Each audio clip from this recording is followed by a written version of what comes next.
Hello mga friends, good afternoon. Welcome to my channel. My name is Yoli and today we are going to make homemade dinner roll.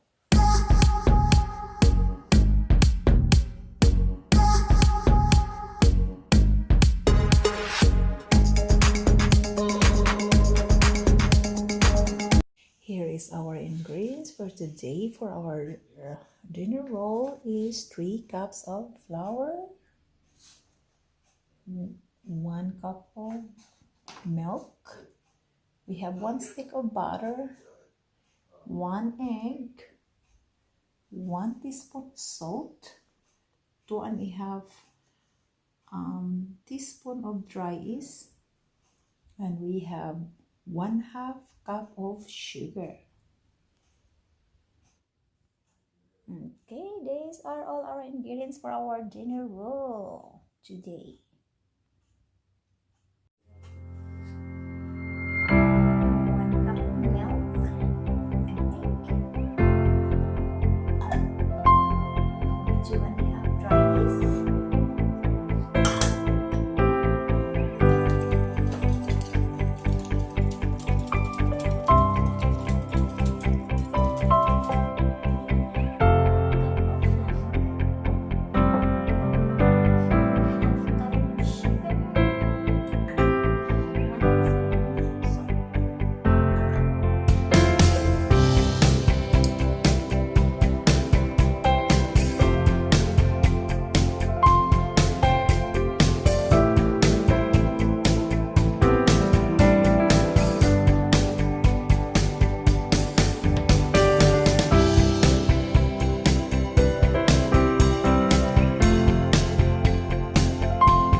bake it for 350 within 30 minutes.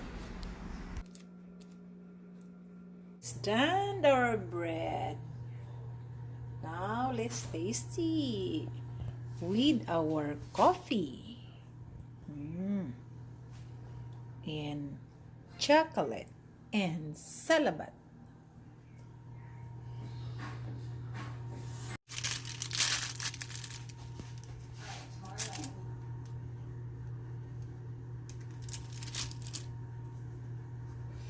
Oh, hot.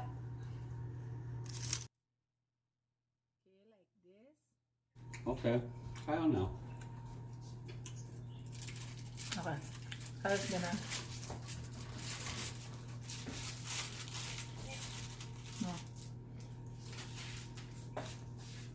Good bread. Kyle, she made you cocoa. Thank you guys for watching. Pag-amping. Pag-amping. I'll see you guys next time. Don't forget to subscribe our cooking channel.